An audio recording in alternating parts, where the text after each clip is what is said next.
Well, as we discussed earlier, the government has almost secured support for its mining tax to pass through Parliament. There is, however, a slight disagreement between the Greens and independent MP Andrew Wilkie, the support of whom the government needs both. The independent Andrew Wilkie has struck a deal with the government to lift the level at which the tax will kick in from $50 to $75 million profit for a mining company. The Greens, having already seen this mining tax watered down once, don't want to see it watered down any further. The Greens MP, Bandt, joins me now. Thanks for your time. So how determined are the Greens on this?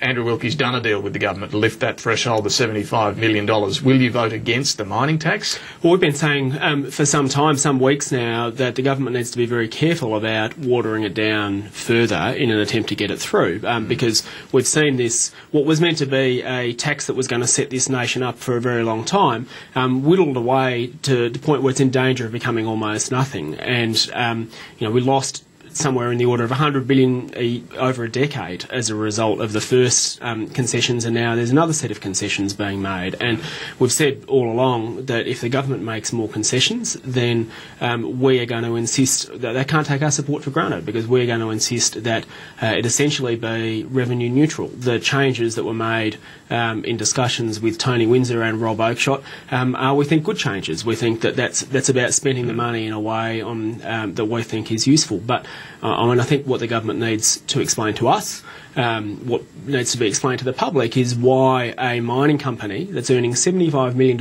in profit is more deserving of a tax break, and thereby taking a dollar away, why that dollar should go to a mining company instead of going to schools or hospitals. Which brings us back to the question, are you going to vote it down if they don't shift on this? It is only $20 million in lost revenue each year in a tax that's worth $11 billion. Well, we're hopefully now going to have some discussions with the government over the next couple of days. I mean, they've been quite creative in their discussions with Tony Windsor and Rob Oakeshott and Andrew Wilkie. I'm sure they can bring that same creativity to bear in their discussions with us. What does creativity mean? Finding some way to jiggle the numbers around?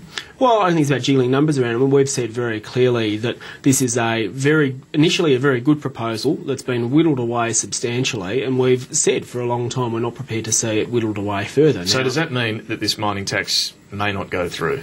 Well, that's ultimately up to the government. I mean, there's a number of options that they've got. They could look at our amendments that expand the operation to take in gold, for example. I mean, I can't, for the life of me, understand what the rationale is, other than very good lobbying from gold miners, as to why gold should be excluded, making significant profits. If they put gold back in, you'd go a substantial way in making up for the lost revenue that we're now potentially going to see as a result of the other amendments. So then they could lose. They could lose the independence on the other side if they do that. Can you appreciate the government's tricky position here in trying to walk the tightrope of hung Parliament on this one? Well, I do understand that there does need to be discussions, and we do need to reach an agreement, but we've done it on 100-odd pieces of legislation so far. If the government has the will, I'm sure we can do it again.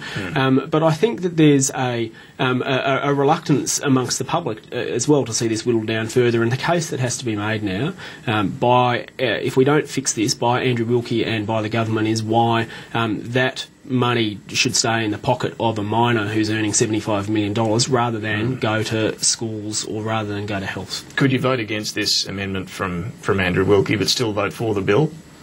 Oh, look, there's various ways it can play out.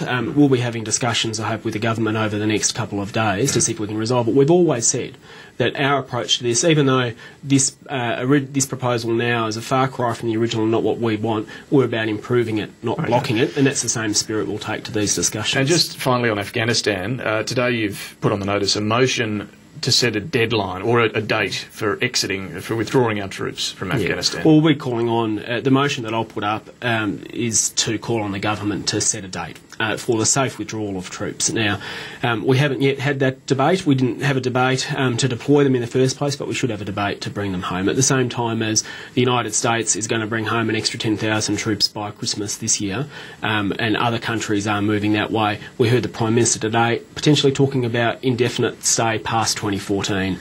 That's not the direction the Australian public wants to go, and so we think it's time we set a date to bring troops home safely. Greens MP Bandt, thank you for that. Thanks very much. And we're out of time for today's show. Stay with us. After the break, news is next.